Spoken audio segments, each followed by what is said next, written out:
नीयत सच्ची हो तो पूरी कायनात आपके हक में खड़ी हो जाती है।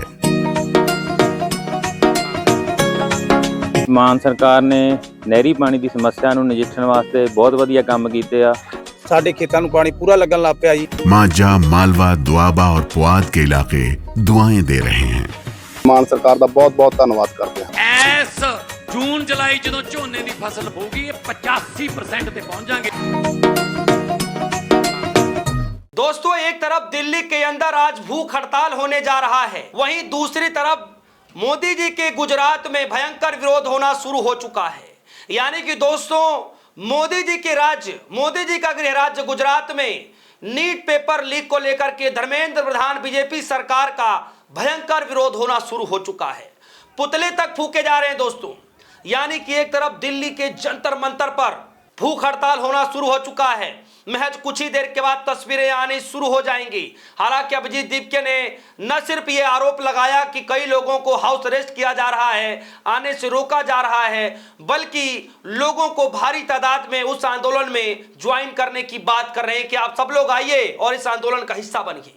तो दोस्तों, जहां मोदी जी रहते हैं दिल्ली के अंदर, वहां से महज 3 से 4 किलोमीटर की दूरी पर, या यूं कहूं बीजेपी के नाक के नीचे भूख हड़ताल होने जा रहा है। और वहीं दूसरी तरफ वो गुजरात, जिस राज्य से, जिस गृह राज्य से प्रधानमंत्री मोदी जी का गृह राज्य है, देश के गृह मंत्री अमित शाह जी का गृह राज्य है, उस गृह राज्य में भयंकर विरोध प्रदर्शन होना शुरू हो चुका है।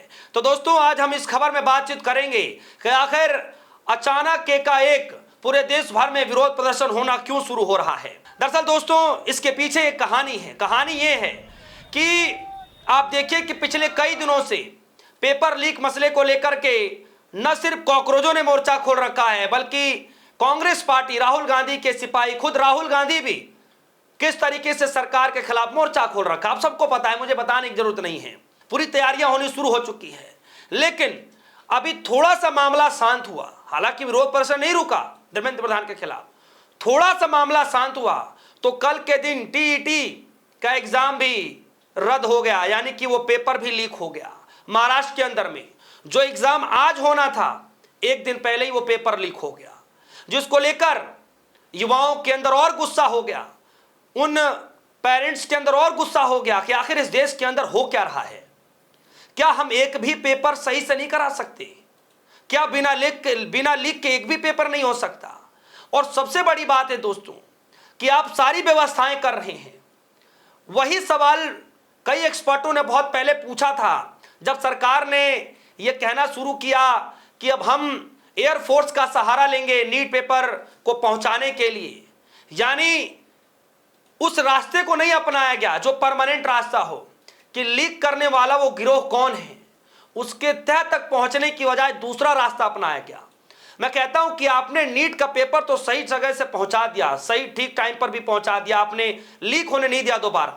लेकिन जो टीटी का पेपर जो लीक हुआ है महाराष्ट्र के अंदर में, उस पेपर को भी ऐसे पहुंचाना चाहिए था।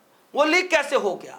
इसीलिए लोग और कई एक्सपर्ट इस बात को कह रहे थे कि समाधान पेपर पहुंचाना नहीं है, सही तरीके से वायुसेना का जो है सहारा लेकर के, एयरफोर्स का सहारा लेकर के आप जो है पेपर पहुंचा देने से ये कोई परमानेंट सॉल्यूशन नहीं है। सॉल्यूशन परमानेंट ये है कि आप उस गिरोह का पर्दाफाश कीजिए जिनके चलते ये पेपर आए दिन लीक हो रहा है।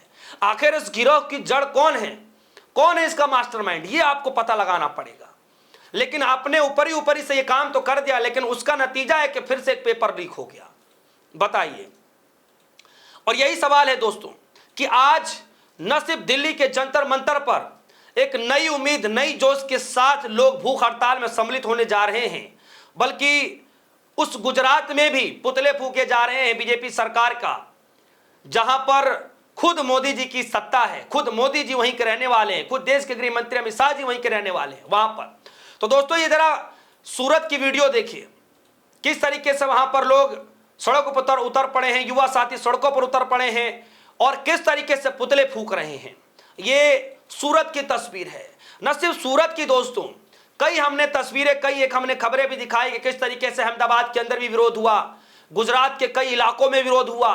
न सिर्फ विरोध हुआ, बल्कि किस तरीके से कई नेताओं के गाड़ियों के काफले के सामने बैठ करके विरोध प्रदर्शन किया, चाहे एनएसयूआई के छात्र हो, चाहे ओवैसी के कार्यकर्ता हो, इन सब ने समय समय पर विरोध प्रदर्शन किया ही किया है।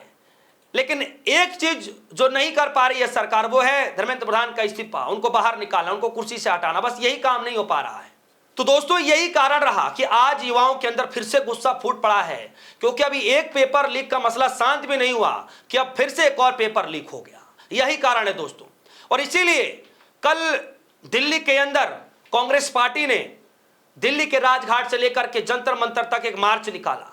और ये जो तस्वीरें देख रहे हैं, ये तस्वीर कल की है, दिल्ली के जंतर मंतर की है, राजघाट की भी है, जिसमें भारी तादाद में लोग हाथ में पेपर पोस्टर लिए, आईसीयू की पोस्टर पेपर लेकर के बता रहे हैं कि भैया ये पूरी व्यवस्था जो आईसीयू में पहुंची हुई है, इसको बाहर निकाला जाए, इसके हालातों को सुधारा जाए, वरना ये हालात कभी सुधरेंगे नहीं।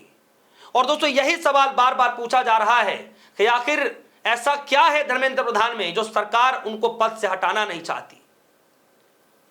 दोस्तों बीच में खबरें चली कि मोदी जी के केंद्रीय मंत्रिमंडल में बदलाव होने जा रहा है, फेरबदल होने जा रहा है, कई लोगों की छुट्टी होने जा रही है, कई लोगों की एंट्री होने जा रही है, नई लोगों की, कई लोगों की नई जिम्मेदारियां मिलने जा रही हैं। खबरें एक दो चली जिसमें यह कहा गया कि धर्मेंद्र प्रधान को जो है बाहर का रास्ता दिखाया जा सकता है, उनकी जगह किसी और को लाया जा सकता है, मंत्रिमंडल में फेरबदल होने वाला है। लेकिन अब फिर से यह शांति चुप्पी बनी हुई है। कब होगा फेरबदल, कैसे होगा, यह कोई अता पता नहीं चल पा रहा है। और यही कारण है दोस्तों कि जब छात्रों की मांगे नहीं मानी गई, न तो सिर्फ दिल्ली के जंतर मंतर पर आज हजारों की तादाद में लोग इकट्ठा होने जा रहे हैं, डर इस कदर सता रहा है कि कई लोगों को हाउस अरेस्ट किया जा रहा है, इस तरीके के आरोप अभिजीत दीपके लगा रहे हैं। आज भूख हड़ताल कुछ ही समय के बाद स्टार्ट हो जाएगा, सोनम वांगचुक वहां पहुंच जाएंगे। वहीं दूसरी तरफ दिल्ली से राजघाट से लेकर के जो दिल्ली का जंतर मंतर, वहां तक कांग्रेस के बड़े लीडरों ने मोर्चा खोला। और अब खबर आ रही है कि गुजरात के अंदर भी भारी विरोध प्रदर्शन होना शुरू हो चुका है। तो दोस्तों आप सभी को क्या लगता है कि आने वाले दिनों में क्या धर्मेंद्र प्रधान की कुर्सी इसी तरीके से बरकरार रहेगी, या सरकार इतना विरोध प्रदर्शन होने के बावजूद उनको कुर्सी से हटाएगी?